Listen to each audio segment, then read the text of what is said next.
দেখিছে এইটো কিমান কাম কিমান কি এতিয়া মন্দিৰত সোমালে মানে এইবিলাকে আৰু কিমান ভক্তৰ আগমন হৈছে আৰু বহুত মানে এইবিলাক থাকিবই আপোনালোকৰ এইটো থাকিলে গম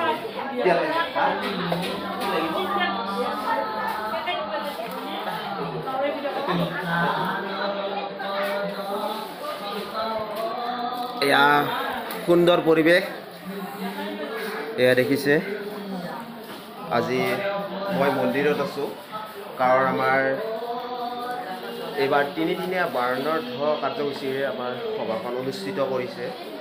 বহুত ভাল লগা পৰিৱেশ এয়া চাওক আচলতে মই আজি ভিডিঅ' বনাব পৰা নাই ইয়াৰ পৰিস্থিতি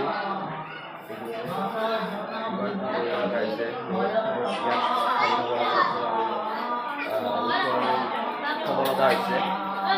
আৰু তথাপিও ভাল লাগে এতিয়া মই 13 বছৰমান ইয়াতে থাকিলোঁ বহুত ভাল লাগে আৰু এয়া আমি ভক্তগণ দিয়াইছোঁ এয়া চাওক এয়া গোপাল থান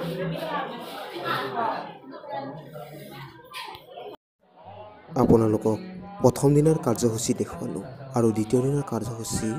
হৈছে বিষ্ণু হোম আৰু বিষ্ণু হোমৰ কাৰণে সকলো ভক্তগণে আহি ইয়াত আশীষ লৈছে আৰু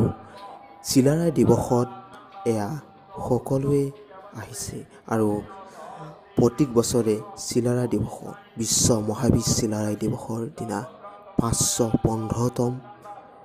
বিশ্ব মহাবীৰ চিলাৰায় দিৱস আৰু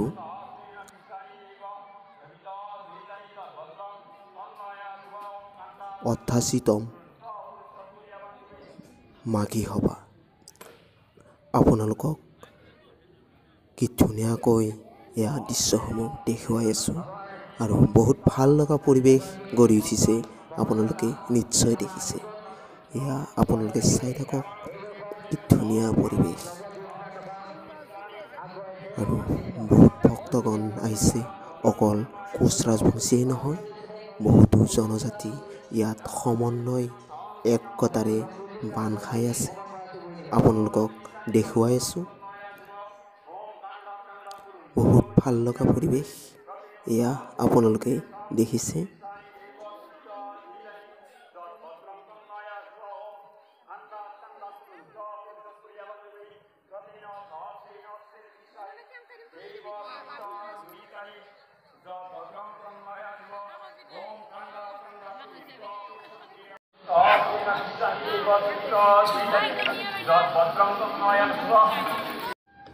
আমি সকলোৱে সমান আৰু এয়া কোচ ৰাজবংশী দৃশ্যত আমাৰ বড়ো নৃত্য কৰিছে এই কণ শিশুসকলে আৰু বহুত মানুহ সমাগম হৈছে আৰু ধুনীয়া পৰিৱেশ আমাৰ গঢ়ি উঠিছে আৰু বহুত ভাল লগা পৰিৱেশ এয়া আমাৰ কোচ ৰাজবংশী তিনিদিনীয়া বৰ্ণাঢ্য কাৰ্যসূচীৰে 11, 12, 13 আজি 12 তাৰিখৰ এয়া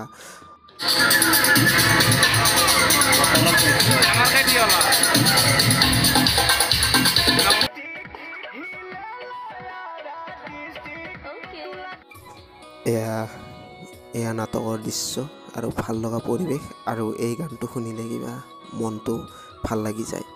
আৰু বহুত ধুনীয়া ধুনীয়া পৰিৱেশ আৰু আমাৰ তৃতীয় দিনৰ কাৰ্যসূচী হিচাপে ভগৱত পাঠ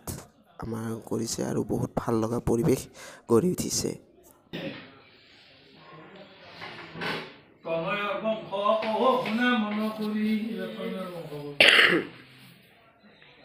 হৈজাতি ৰাজাৰ তিনি পুত্ৰ অনুপা শুনি কহু মই ভিন্নে ভিন্নে নাম ঐ উত্তানবৰ অনৰ্ত ভূৰি কেন হৈজাতিৰ তিনি পুত্ৰ হৈলা ইন্দ্ৰ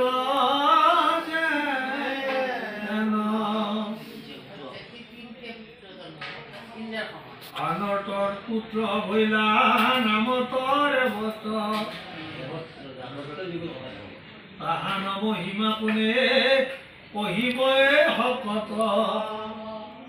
সমুদ্ৰৰ মাজতে নগৰী নিৰ্মিলা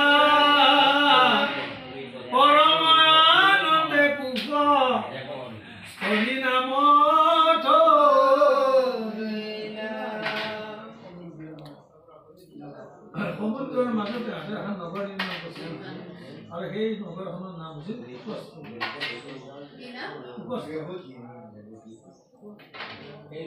তাতে থাকিলে ভোগক ধৰিলা ৰেৱতৰ ৰাজাৰ 100 পুত্ৰ হইলা সবাৰ মাজত শ্ৰেষ্ঠ কুকুতি ভয়ন্ত ৰেৱতী কন্যা কজিতো অৰাজা যাবি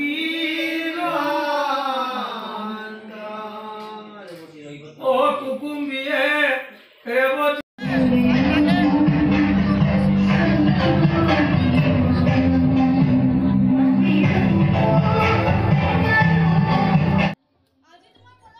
এয়া হৈছে শেষৰ দিনা দৃশ্য হৈছে মধুকুছি নাট্য পৰিসৰৰ দ্বাৰা নাট্য অভিনয় মৰুমিত মৰমৰ বৰষুণ।